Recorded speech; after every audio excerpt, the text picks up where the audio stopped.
Bismillahirrahmanirrahim. Assalamualaikum warahmatullahi wabarakatuh dan salam sejahtera semua. Saya Rohana Awam Besar akan membentangkan secara ringkas berkaitan artikel saya yang bertajuk Kerangka Konsep Pentaksiran Bilik Darjah berasaskan Model CIPP.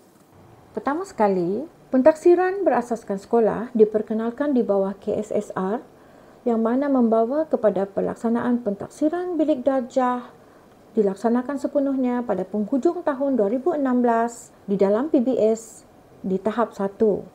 Ini selaras dengan pelaksanaan Plan Pembangunan Pendidikan Malaysia 2013-2025.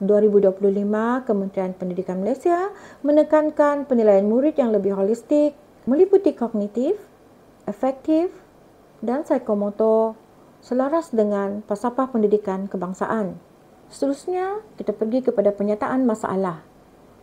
Guru masih kurang memahami aspek perubahan kurikulum, pertimbangan profesional dan jaminan kualiti dan kaedah pembentukan dan penilaian akhir Arumugam dan Johari Arifin 2021. Seterusnya, Arumugam 2020 mendapati bahawa masalah dalam pelaksanaan PBD ialah kemahiran guru, peralatan dan sumber bahan pendidikan. Mas Farizan Maslan dan Muhammad Yusuf Muhammad Nur 2020 pula berpendapat bahawa kemahiran guru, kemudahan peralatan dan sumber bahan pengajaran sebagai cabaran utama dalam pelaksanaan PBD.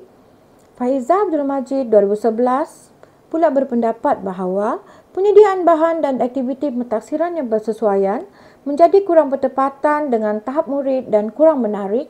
Segelintir guru hanya bergantung kepada sumber bahan pentaksiran daripada Kementerian Pendidikan Malaysia berbanding menggunakan kreativiti sendiri. Terdapat juga guru yang beranggapan bahawa pelaksanaan PBD merupakan proses yang rumit dan membebankan. Siti Hayati Muhammad Yusuf dan Yeh 2018. Fokus utama kajian ini adalah untuk membentuk kerangka konsep bagi mengenal pasti persepsi guru sekolah rendah terhadap kesediaan mereka dari aspek pengetahuan, kemahiran dan sikap terhadap pelaksanaan pentaksiran bilik darjah oleh Kementerian Pendidikan Malaysia. Antara objektif kajian ini ialah memahami tahap kesediaan pelaksanaan PBD berdasarkan ukuran konteks, input, proses dan produk guru sekolah rendah. Memahami perbezaan pelaksanaan PBD oleh guru sekolah rendah daripada dimensi konteks, input, proses dan dimensi produk berdasarkan jantina dan pengalaman mengajar di sekolah. Dan akhir sekali, memahami pengaruh konteks input dan dimensi proses terhadap dimensi produk semasa melaksanaan PBD oleh guru sekolah rendah. Definisi operasi yang terlibat dalam kajian ini ialah: pertama, teori sistem; kedua, pelaksanaan PBD; ketiga, pelaksanaan model CIPP; keempat, kelebihan model CIPP; dan kelima, tujuan dan kepentingan penilaian. Teori sistem ialah teori antara disiplin bagi setiap sistem dalam alam semula jadi, masyarakat dan dalam banyak bidang saintifik yang menyediakan rangka kerja untuk menyiasat pendekatan holistik. Yang kedua, teori sistem adalah sama dengan fungsi produk dalam pendidikan. Yang ketiga, penyediaan pendidikan universiti berkualiti dengan mengekalkan piawaian yang ditetapkan boleh diperiksa dari perspektif teori sistem. Dan yang keempat, pendidikan mempunyai tahap fungsi yang tinggi dalam pengeluaran sumber manusia dan fungsi pengeluaran ialah nisbah jumlah input dan faktor intervensi yang menghasilkan faedah tertentu dengan mengambil kira kualiti. John 2010. Pelaksanaan PBD pula, pentaksiran bilik darjah ini mempunyai alirannya yang tersendiri, iaitu seperti berikut. Langkah yang pertama ialah merancang pengajaran dan pembelajaran PDP dan kaedah pentaksiran. Langkah yang kedua ialah melaksanakan PDP dan pentaksiran. Langkah yang ketiga, guru-guru hendaklah merekod dan menganalisis penguasaan murid. Yang keempat, guru-guru mengambil tindakan susulan yang dijalankan serta-merta atau dirancang. Dan yang akhir sekali ialah melaporkan prestasi murid. Pelaksanaan pentaksiran bilik darjah ini melibatkan semua mata pelajaran dalam KSSR dan KSSM. PBD dijalankan secara berterusan, melibatkan murid tahun 1 dan 6 di sekolah rendah dan tingkatan 1 hingga 5 di sekolah menengah. Seterusnya ialah pelaksanaan model CIPP. Terdapat 4 tindakan berdasarkan model penilaian CIPP oleh Stafford Behm. Yang pertama, keputusan mengenai persekitaran, iaitu konteks. Kedua, keputusan mengenai sumber, iaitu input. Ketiga, keputusan mengenai pelaksanaan, iaitu proses. Dan keempat, keputusan mengenai hasil, iaitu produk. CIPP dalam pendidikan pula ialah bagi dimensi konteks, kesesuaian konsep dan objektif PBD menjadi bahagian daripada penilaian pelaksanaan dimensi konteks dalam kajian ini. Bagi dimensi input, penilaian dimensi input dalam kajian ini merangkumi penataran, pengurusan PBD, tahap penguasaan dan standard prestasi, pertimbangan profesional, pelaksanaan PBD dan kaedah pentaksiran.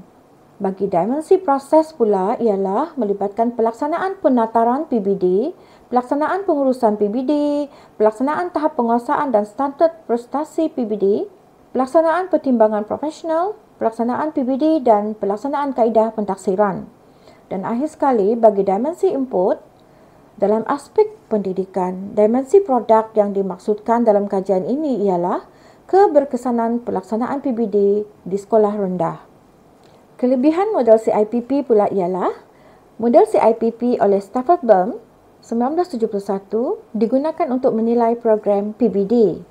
Kedua, andaian model CIPP ialah bukan untuk membuktikan tetapi untuk memperbaiki adalah sesuai dan menepati tujuan kajian ini.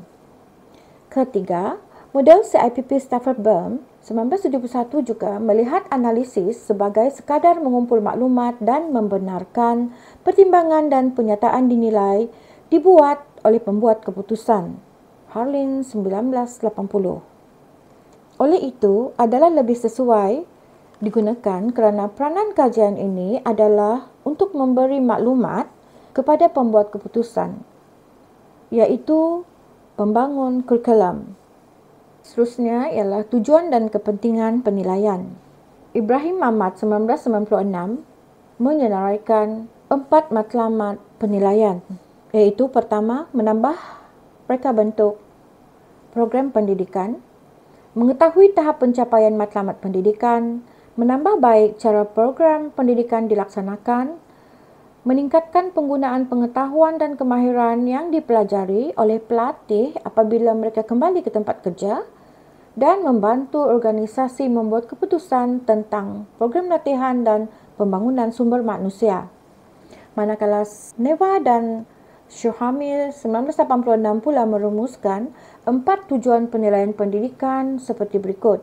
Pertama, formatif untuk menambah baik. Kedua, sumatif untuk pemilihan dan accountability. Ketiga, sosiopolitik untuk tujuan motivasi dan mendapatkan sokongan awam. Dan keempat, pentadbiran untuk melaksanakan kekuasaan. Sebagai perbincangan, perubahan dalam pendidikan penting kepada guru untuk sentiasa menerima perubahan yang berlaku dalam sistem pendidikan. Perubahan-perubahan ini dilakukan agar dapat melahirkan pelajar yang memenuhi keperluan negara bagi persaingan global. Pentaksiran bilik darjah dilaksanakan sepenuhnya pada penghujung 2016 bagi tahap 1 sekolah rendah dalam PBS selaras dengan gelombang 3 2021 hingga 25 Plan Pembangunan Pendidikan Malaysia yang menumpukan kepada peralihan ke arah kecemerlangan serta meningkatkan fleksibiliti operasi. Perbincangan yang kedua ialah pelaksanaan pentaksiran bilik darjah PBD. Pelaksanaan pentaksiran bilik darjah PBD, guru perlu memahami keseluruhan aspek yang terdapat di bawah PBD agar matlamat pelaksanaan dapat dicapai. Tujuan utama pelaksanaan PBD adalah untuk memastikan semua pelajar yang berpotensi dan berkebolehan yang berbeza dapat diuji dan dinilai dengan sebaiknya.